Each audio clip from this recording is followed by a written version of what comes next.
प्यारे बच्चों, ये आपकी आज की वर्कशीट है 27 जनवरी की। कार्यपत्रक 28 मतलब वर्कशीट 28। तो जंतुओं में जनन हम पढ़ ही रहे थे, पहले भी हमने नर जनन अंग के बारे में पढ़ा था। तो हम जानते हैं कि लैंगिक जनन में नर और मादा दोनों ही आवश्यक होते हैं। मानव में नर और मादा दोनों में अलग अलग जनन तंत्र होते हैं। आज हम मानव मादा जनन तंत्र के बारे में जानेंगे, क्योंकि पिछली 27 नंबर वर्कशीट में हमने नर जनन अंग के बारे में जाना था। तो मादा जनन तंत्र में क्या क्या होता है? एक जोड़ी अंडाशय, ये अंडाशय होता है बेटा, लिखा भी हुआ है अंडाशय आपका। अंडवाहिनी या डिंबवाहिनी होती है, ये जो नली होती है, ये वाली नली जो होती है, ये अंडवाहिनी या डिंबवाहिनी कहलाती है। और ये वाला जो हिस्सा है वो गर्भाशय कहलाता है। आप अपनी साइंस की बुक में से चित्र देखिएगा, ज़्यादा अच्छे समझ में आएंगे, क्योंकि वर्कशीट में छोटे चित्र बने हुए हैं।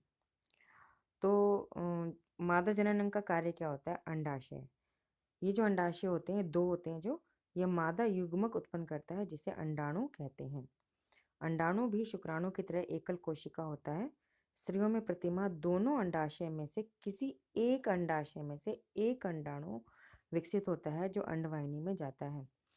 देखिए, जो शुक्राणु होते हैं वो लाखों की संख्या में होते हैं, लेकिन जो अंडाणु होता है वो केवल एक होता है। दो अंडाशय में से केवल एक निकलेगा, किसी में से भी निकलेगा, एक निकलेगा, और वो अंडवाहिनी में आता है। ये देखिए, ये वाले चित्र देखेंगे, ये चित्र बुक में देखिएगा, अच्छा बड़ा आकार का बना हुआ है। तो ये अंडाशय है, इसमें से ये जो गोल गोल है ये अंडाणु विकसित हो रहे हैं, लेकिन निकलेगा एक बार में एक ही। तो ये निकला अंडाणु आपका, ठीक है। ये अंडाणु जो निकला ये अंडवाहिनी में चलता हुआ जा रहा है। तो अंडवाहिनी का क्या काम हुआ? इसे डिंबवाहिनी या फैलोपियन ट्यूब भी कहते हैं।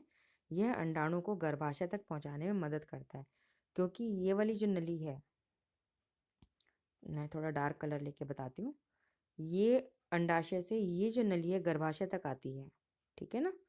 तो ये जो अंडाणु है वो चलता हुआ अंडवाहिनी में से या फैलोपियन ट्यूब में से या डिंबवाहिनी में से गर्भाशय तक पहुंचता है। तो इस नलिका में क्या होता है?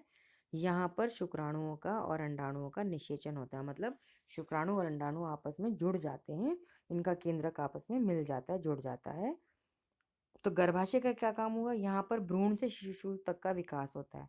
तो बेटा, जब शुक्राणु और अंडाणु मिल जाते हैं, जुड़ जाते हैं, तो वो भ्रूण में विकसित होते हैं, और भ्रूण से फिर शिशु बनता है, ठीक है। अब हम स्वयं को जांचेंगे। पहला प्रश्न है, मादा जनन तंत्र का नामांकित चित्र बनाएं। इन्होंने उत्तर की जगह दे रखी है, लेकिन क्योंकि वर्कशीट आपके फ़ोन में आती है तो ये तो हो नहीं सकता ना। तो आप अपनी कॉपी में मादा जनन तंत्र का नामांकित चित्र बना लेंगे। यहाँ से बनाएं या बुक से बनाएं, वो आप देख लीजिए, जिसमें ज़्यादा सही बने। छोटा बनाएं, बहुत बड़ा बनाने से गड़बड़ हो जाती है। दूसरा प्रश्न कहता है, मादा जनन अंगों के नाम बताइए मानव के। तो जनन, एक जोड़ी अंडाशय लिखेंगे, अंडवाहिनी या डिंबवाहिनी के तो कितनी लिखेंगे? दो। दो अंडवाहिनी या दो डिंबवाहिनी होती हैं, और एक गर्भाशय होता है, एक गर्भाशय होता है, एक गर्भाशय होता है। क्योंकि यहाँ तो एक जोड़ी लिख दिया इन्होंने, यहाँ नहीं लिखा, तो इसमें लिखेंगे दो अंडवाहिनी और एक गर्भाशय होता है, ठीक है बेटा। तीसरा प्रश्न है, मादा युग्मक को क्या कहते हैं, ये कहाँ निर्मित होता है? तो बेटा, अभी हमने पढ़ा, मादा युग्मक को अंडाणु कहते हैं, और ये अंडाशय में निर्मित होता है। चौथा प्रश्न है, शिशु का विकास मादा जनन तंत्र के किस भाग में होता है? गर्भाशय में। ये लिखा है ना, गर्भाशय में विकास होता है, तो गर्भाशय लिखेंगे। प्रश्न 5 है, सही या गलत का निशान लगाओ। अंडाणु एकल कोशिका नहीं है, ये गलत है, क्योंकि अभी हमने पढ़ा अंडाणु भी शुक्राणु की तरह से एकल कोशिका होती है। मानव का अंडाणु बहुत बड़ा होता है, ये भी गलत है। मानव का अंडाणु बहुत छोटा होता है, आप अपनी आंखों से उसको नग्न आंखों से नहीं देख सकते, सूक्ष्म दृष्टि से दिखता है। दूसरा है कि स्त्रियों में प्रतिमा दोनों अंडाशय में से किसी एक अंडाशय में विकसित, अच्छा, अंडाणु अंडवाहिनी में आता है, ठीक है। तो ये वाला तीसरे वाला ये तो गलत है, ये गलत है, और ये सही है। तो ये आप वर्कशीट करके जल्द से जल्द भेजिए।